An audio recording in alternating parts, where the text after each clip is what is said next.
Welcome to The Next Track, a podcast about how people listen to music today. I'm Doug Adams. And I'm Kirk McElhearn. Hello. Thanks for listening, everybody. Let me get this announcement out of the way really quick. For those of you who subscribe to the podcast, you might want to know this. We recently, this last week, we changed hosting services. And for the most part, it went smoothly. Most subscribers shouldn't notice anything. However, if you literally don't notice anything, like not getting any episodes, you may have to resubscribe in your podcast app. Now, of course, we apologize if you have to go through that inconvenience, but you know how the interwebs can be sometimes. All right, this is episode number 95 of The Next Track. In previous episodes, numbers 70 and 75, we talked about music in the movies, and specifically fictional movies about music and music documentaries. And today we thought we'd get to the third part, and that would be concert movies.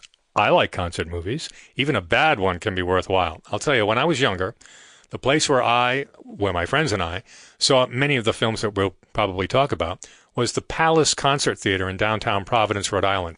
Originally, this was a magnificent Lowe's movie theater with, I want to say, about 3,000 seats, including a very luxurious balcony.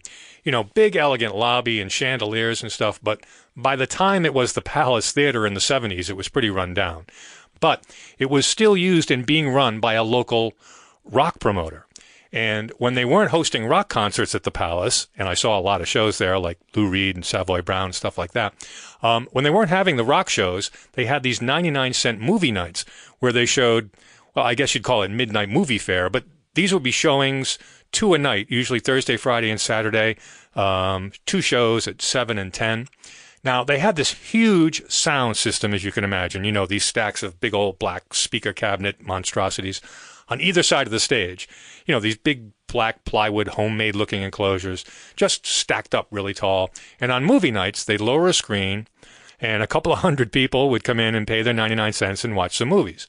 And, of course, they showed, among other things, concert movies and played them really loud through that sound system. I mean, it was almost like a real concert to a degree, except it was crummy film being played too loud through a second-rate concert sound system.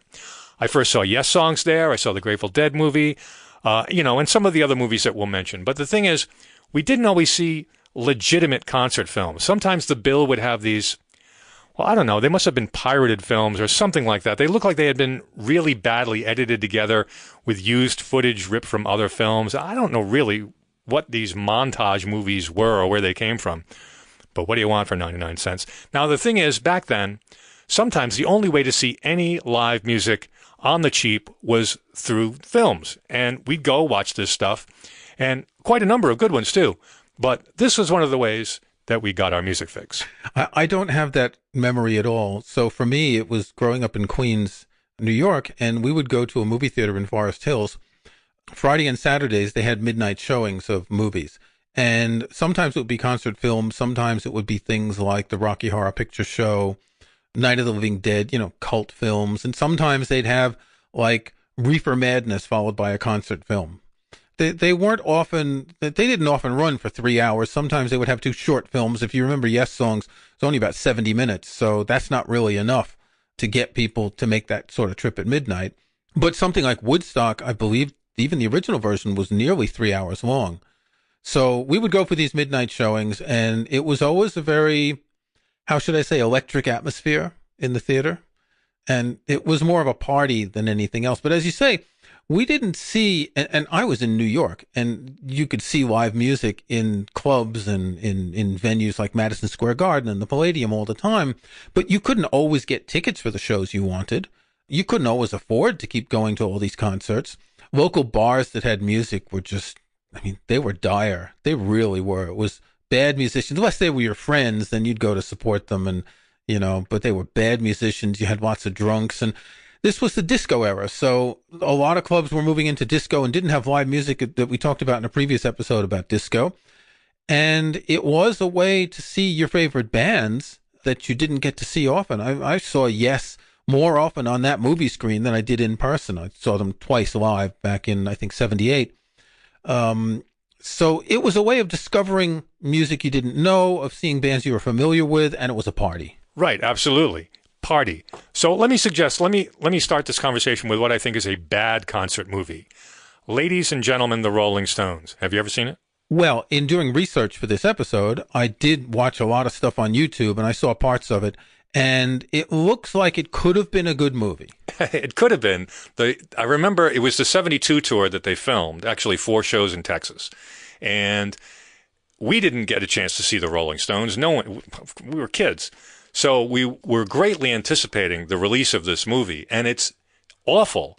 It was filmed in 16 millimeter and then expanded, like a lot of concert films were, because quite frankly, taking on filming a concert is a huge endeavor, and you had to use little equipment, you had to use multiple cameras, and it's just mostly the Ladies and Gentlemen, the Rolling Stones is pretty much just Mick Jagger strutting in close-up. He does his chicken walk. That's pretty much all the movie is. And it was also an era when they were into the glitter thing. So they had glitter makeup, and it was just very disappointing. It wasn't anything like what I expected after seeing Gimme Shelter, which also was supposed to be a concert movie, which turned into a documentary movie. Well, it's interesting to make the distinction between what's a concert movie and what's a documentary.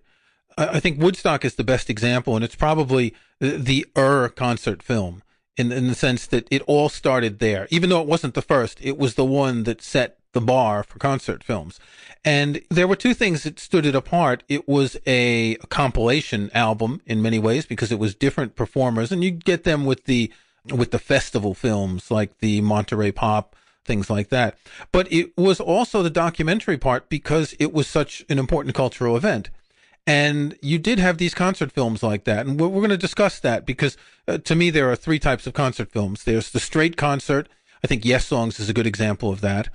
There's the concert with some interviews and backstory where you just have interviews with the band here and there, but not too much. And then you get the ones with the self-absorbed footage, be it what Led Zeppelin did in Song Remains the Same with this sort of fantasy stuff, or what the Grateful Dead did in the Grateful Dead movie, or Shut Up and Play the Hits, the LCD sound system film of the last LCD sound system concert before he decided to start playing again. So I think Woodstock is a good example of how to do that third type right, to not get it wrong, because it's all interesting, because it has a narrative, because it has drive. You're interested in what's happening. You've heard about what's happening. And when I saw this in the mid-'70s, years after it happened. I was in grade school when Woodstock happened. We did have an English teacher. I can't remember his name. And I remember when we came back to school in September, he had a beard and he wore a Nehru jacket. He had gone to Woodstock. He became a convert. He did. Yet he had a tie with his Nehru jacket and all that. This was a school where I was in a private school when I was young, so the teachers had to toe a certain line. But I think Woodstock is an extraordinary example of an event, a concert. You were talking about Gimme Shelter. It started as a concert festival film and it became something else.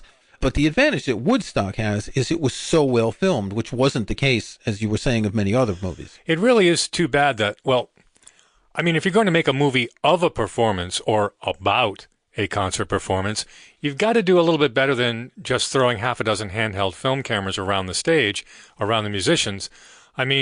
Later there were movies, The Last Waltz is one that I'm thinking of, where there's no question that this concert was set up to be filmed, and they were going to do a good job filming it.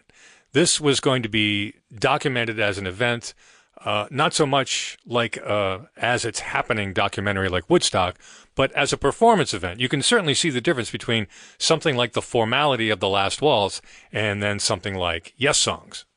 I think Woodstock is probably the one that got people interested in the idea of the concert film.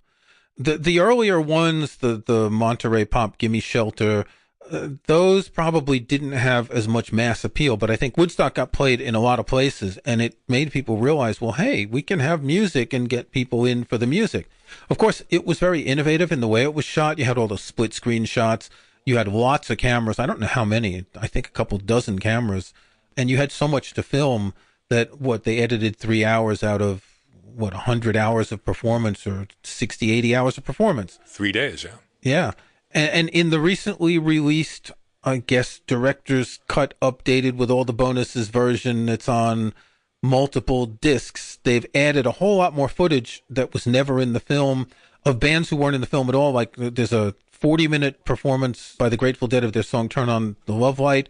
There's all sorts of wonderful stuff, which they filmed all this stuff and they had the film. So it made sense for them to finally do something with it. Obviously, you couldn't put all that in one movie for a movie theater. And back then, you had limits. And even a concert that would have been 2 hours long, that's a lot for a concert film in a cinema. Another concert film that I have the memory of being long is the concert for Bangladesh. I'm not sure what year that was. I think 72. I had the record by 74. I'm pretty sure of that.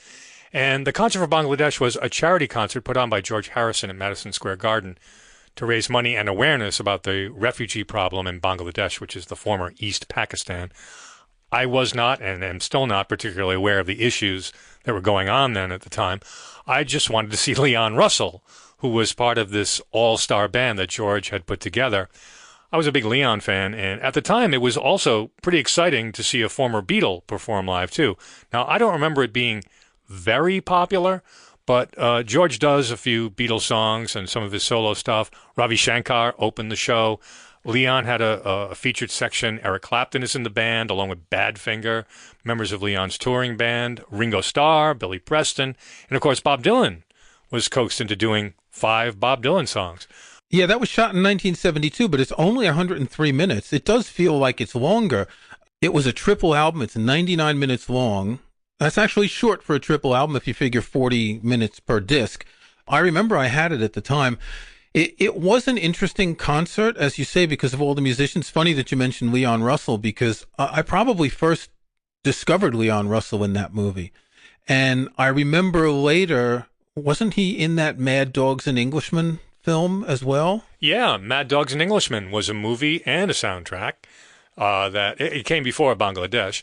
And it was a concert film of Joe Cocker's band, and Leon Russell was sort of the orchestra leader, right, along with Chris Stainton and the Grease Band, which was Cocker's regular band. And that was interesting because it showed a lot of backstage stuff.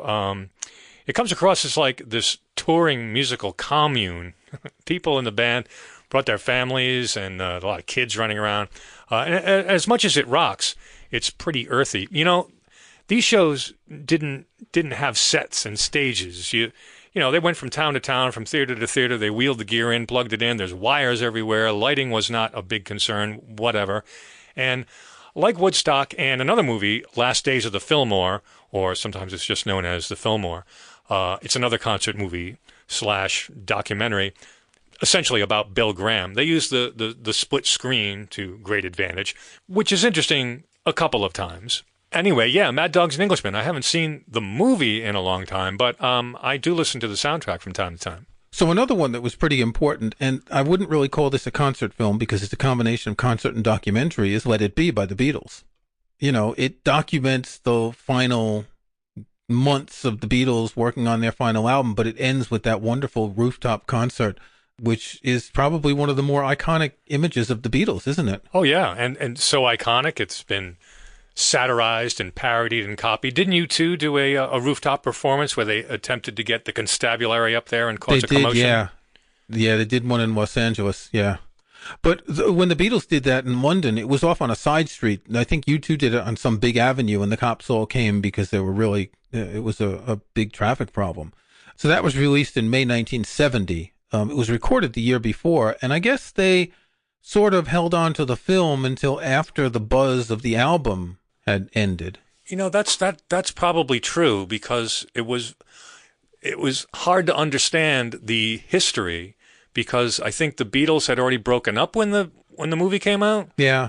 But I remember that used to screw up my history of the Beatles because I wasn't sure when Let It Be came out. Yeah.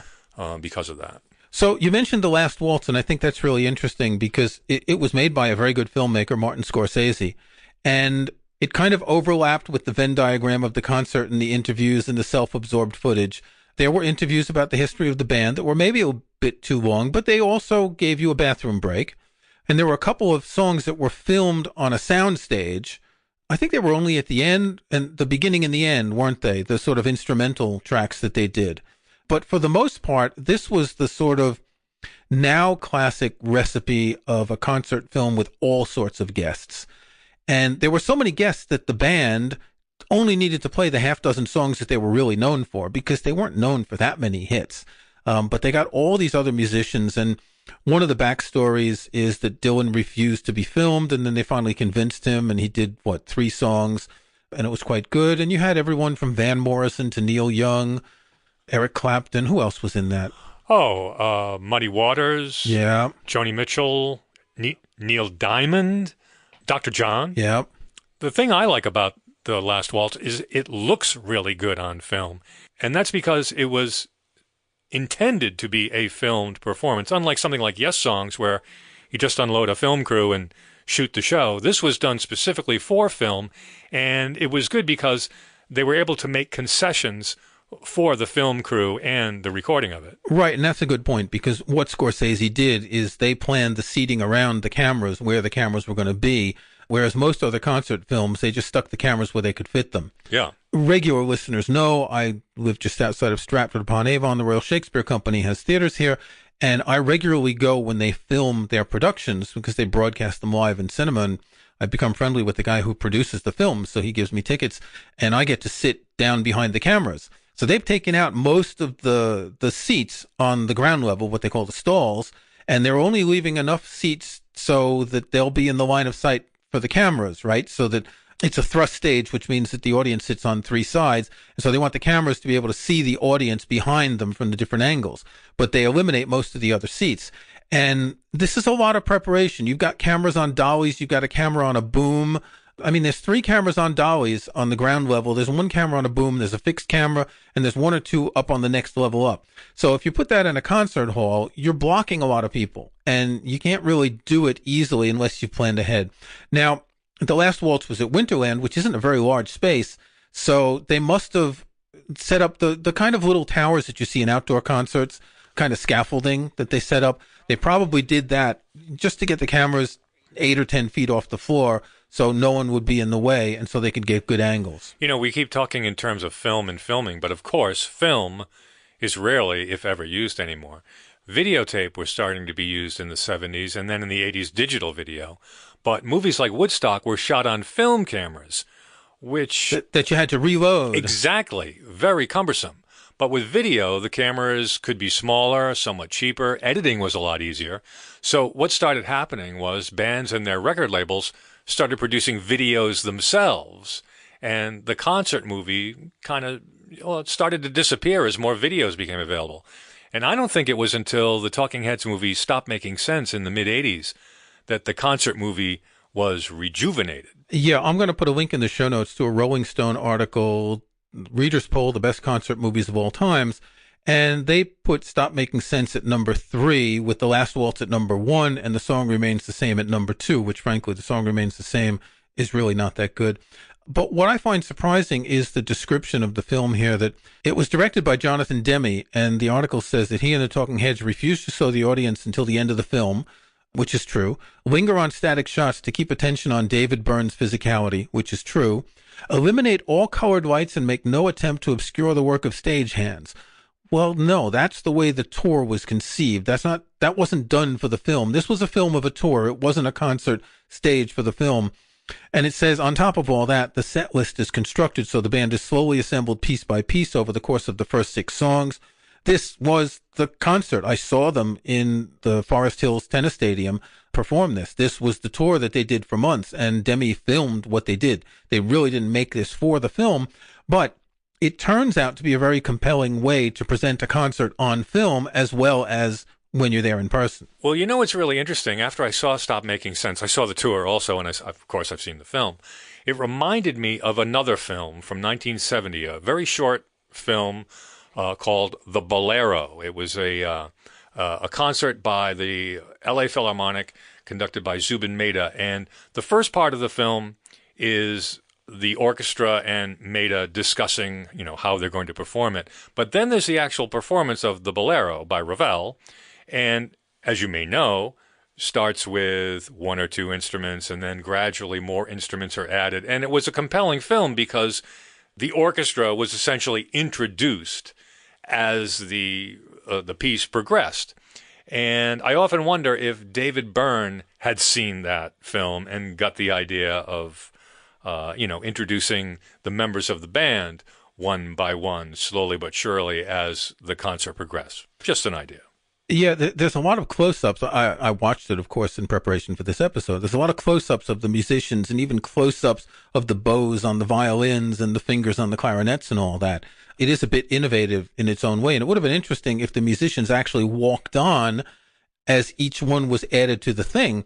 But through the magic of YouTube, I came across a Bolero flash mob playing in a shopping center in Leeds, played by the Opera North Orchestra, and it's exactly that. The guy comes out with a snare drum and sets it up in this big open space in the center of the shopping mall, curiously right in front of an Apple store. And he starts doing the thing, and then the flutist comes and pulls the flute out of her backpack and starts playing. And then all the musicians come from all different places. And there's like this one great shot of this double bass player coming down the escalator playing his bass, which is really funny. Yeah. And there are a few hundred people watching. It's one of these things where there's like the upper level's kind of a balcony over this open space and people filming and watching. And that was really fascinating because they're all just pulling instruments out of their bags and joining the group as it goes on. It does have I've always liked the flash mob, the idea of a flash mob, but this one's nice because, again, each one comes one at a time instead of a whole bunch of people just like taking off their coats and starting to dance or something like that. I wonder if they got the idea for doing it that way from Stop Making Sense. It's like, we'll introduce them this way. But it's hard to not think of that with the Bolero because it is a sort of slow accretion of instrument after instrument.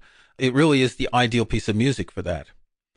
You mentioned earlier, though, that there was a time that the concert movie kind of stopped being relevant. And this, of course, is when MTV came around. Exactly. No longer did we need to go to a midnight show and brave the smoke to see our favorite band on a screen. You could watch them on TV 24 hours a day. And while they weren't all live performances, many music videos were live performances, either real live performances or a band lip syncing doing a live performance. Another thing and these aren't really concert films, but I remember during the 70s, there were several television programs on the weekend here in the United States that featured live performances. There was In Concert, there was Don Kirshner's Rock Concert, and then there was the Midnight Special, which I guess Midnight Special was shot in a studio. But Don Kirshner's Rock Concert and In Concert, which I think was a Dick Clark production, would actually go to a venue and videotape these shows. And again, it's videotape replacing film, a lot cheaper to use, a lot smaller, and a lot easier to do in a mobile sort of situation where you just bring the truck, set it up, videotape it, have one guy on stage, maybe two guys on stage with mobile cameras, and that was about it. But around that time, you still had concert films, and one that I was watching on YouTube this morning was U2 Live at Red Rocks. And this was really interesting because there's Bono with a mullet, no glasses. There's Edge without a hat. In the Red Rocks Amphitheater, which holds a few thousand people, it's not that big, but it's this wonderful site. It's all shot in video. A lot of these sort of shots where the camera's angled 30 degrees or something to make it look cool. But what you notice is how many times the cameramen or camera women are actually getting in the way, not of the performers, but sometimes you see them very close to a performer on stage from another angle or moving in front of the stage and all that. They were really intrusive. And that's something that you wouldn't get with like the Last Waltz, because when you've got these handheld video cameras, you have to get relatively close. When you've got good film cameras with better lenses, you can be further away and still get close-up shots. It makes you wonder if it's really a concert performance, if they've got camera people running around. I mean, I suppose, like we were saying, that the Last Waltz was purposely done for filming. But then I wonder why would you want the audience to see all of this? If you're filming it, it kind of takes away from the performance, doesn't it? Well, it depends on whether the audience is aware beforehand that it's going to be filmed. When I go to the theater here, you know that it's going to be a film performance, and you're warned. And honestly, if you're not sitting in the seats that they don't sell behind the cameras probably won't annoy you too much. But I've been to a number of concerts that have been filmed, and it depends on how it's set up. Sometimes the cameras are just well positioned and they're discreet, and they're not going to be on tracks, and they're not going to have a boom camera. But nowadays, again, if you've got the budget to film something, You can have really good lenses, so you don't have to be too close. You might have one guy on the stage with a steady cam or one person on each side, and you don't really see them that much. The Grateful Dead movie was shot in October 1974, and it was shot during 5 shows that were supposed to be the last shows the Grateful Dead was performing. They were announced a retirement, which ended up being a hiatus of a year and a half. And you do occasionally see one of the camera people on the side of the stage, but they don't get in the way. There's plenty of shots from the stage where you see the people in front of the stage and you don't see any cameras there. So they must have set them up in places where they had good telephoto lenses and it didn't get in the way. And I think it really depends on the performance and the budget. This was shot in film. They had a pretty large amount of money to shoot it. You know, the U2 at Red Rocks looks pretty amateurish, or let's say semi-pro. It doesn't look that good. It was an interesting performance, but it's not something that you would really, you would look at that today as a historical document more than anything else. Bono is certainly hopped up. He's full of energy, kind of does his Mick Jagger impersonation, but this is back, before Bono became Bono. So you mentioned some concert movies that are bad, and I wanted to mention 2 that for me fail in different ways. One is The Cure in Orange. They played in an old Roman amphitheater in Orange in the south of France, and it's just drab and boring, and the lighting is too dark, and it's just like, it's kind of like the Yes songs of 80s concert films. And this is Robert Smith without the makeup and the hair and all this. And it's really boring. But I think the worst to me, conceptually, I mean, there are plenty of badly filmed concert films, but the worst for me is Pink Floyd at Pompeii, because it's a concert film without an audience. Yeah, I've never liked that movie at all. And remember, earlier I mentioned that we would see these bogus concert films that were edited from other movies, and inevitably there was always something stolen from Pink Floyd at Pompeii, or maybe 1 or 2 scenes from The Song Remains the Same. For some reason, I think they always ripped off Dazed and Confused. Isn't that the one where Jimmy Page is playing with the bow? Yeah. He's climbing a mountain or something. And it seems to me, I always saw that scene was always shown. But you're absolutely right. Pink Floyd at Pompeii is just it's not a good movie. I don't know anything else to say about it. It's not. It's just the idea is just so strange. If they had people there, it would have been interesting. You can see they're really serious about the music, but they just might as well have been in an indoor studio. The sound would have been better. Just one that I would like to give an honorable mention to, which is a fun film. It's called Festival Express. It was filmed around, I think, 1970. Some Canadian promoter got a bunch of musicians to do a sort of a trip from, I think, Toronto over to the West Coast, like a 10-day train trip. So they had this train that was to them, and they had the Grateful Dead and the band, and Janis Joplin and a bunch of other, Delaney and Bonnie, a bunch of other musicians. I'd never heard of that. And you'd never heard of this? No. I think it's on Netflix. And it's just a wonderful thing, because you see them first, it starts out, and they're like, they don't know what's happening, and then they get the booze out, and then they're jamming, and there's like a blues car and a folk car, and they're having a great time. And there's only a few concert scenes, because at one of the venues, all these people wanted to break down the fences, saying that the music should be free, and Jerry Garcia is like, oh, come on, man, let's figure out a way to do this and all. And then there's a really good Janis Joplin performance one evening, but they ended up canceling like the last few concerts of it. But what remains is this really wonderful trip, which is it. Sometimes these documentaries about musicians are all like, okay, the musicians are pretending. And here, I don't think there's any interviews. It's really just the musicians doing what they're doing and having a hell of a great time playing music together. I will have to look for that one. I had not heard of that at all. Yeah, I bought this on DVD 10, 15 years ago when it was released on. It had been like locked in a vault forever, maybe because of rights issues. And it was maybe 15 years ago that it got released. And I think it's on one of the streaming services. If I can find where, I'll put it in the show notes. It is really amazing, though, speaking of finding things on Netflix. If you just enter concert in the search at Netflix, you'll get all kinds of garbage. Yeah. It's an amazing array of, failed publicity films and stuff that was recorded, probably never planning to see the light of day, and repurchased and relicensed and re-edited. There's just so much stuff that it just isn't very good. And so it's nice that we were able to find a couple of really, really good concert films that actually still hold up. I mean, even Woodstock still holds up as a historical document. Woodstock is worth watching, if only for Soul Sacrifice and Michael Shreve on drums. Yeah, I agree. That is one of the most exciting moments in the entire film. Yeah. All right, before we wrap things up, we're going to present our next tracks. Kirk, what are you listening to? So this week, my next track is going to be a Jerry Garcia Band release that was just out a couple weeks ago. It is May 20th, 1990 at Hilo Civic Auditorium. The Jerry Garcia Band is Jerry's side project that he started in the early 70s when he was playing with the Dead, and he just had such a Jones for playing music, among other Joneses, that when the Dead wasn't on tour, he still had to do something. And he did some acoustic shows, and he did shows with an electric band and with singers, and then he did a stint on Broadway. I think it was in 1987. He did like 10 days at a theater on Broadway, kind of what Springsteen's been doing recently. And so Jerry Garcia's family has slowly been drip-feeding releases of live recordings. Not that there aren't hundreds that circulate in bootlegs, but this is the 10th volume of their GarciaLive series, and there have been a couple dozen others before this. And it's just hot. Jerry was on when he was a solo performer. He starts out with How Sweet It Is, then he does They Love Each Other, which is one of his songs. He does My Sisters and Brothers, which is, I think, a gospel song. Dylan's Knocking on Heaven's Door, Forever Young, Tangled Up in Blue. He always did a lot of Dylan songs in his solo stuff. Most of the songs he does solo are covers, actually. There are a few Garcia or Dead songs, but most are covers, and they're jazzy and they're rocky.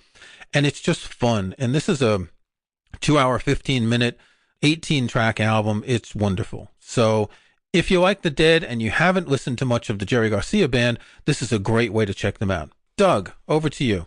Well, now that I'm thinking about it, I think I will be listening to Joe Cocker's Mad Dogs and Englishmen soundtrack. As I mentioned, I occasionally give this album a listen. I listened to it a lot more, though, when it first came out.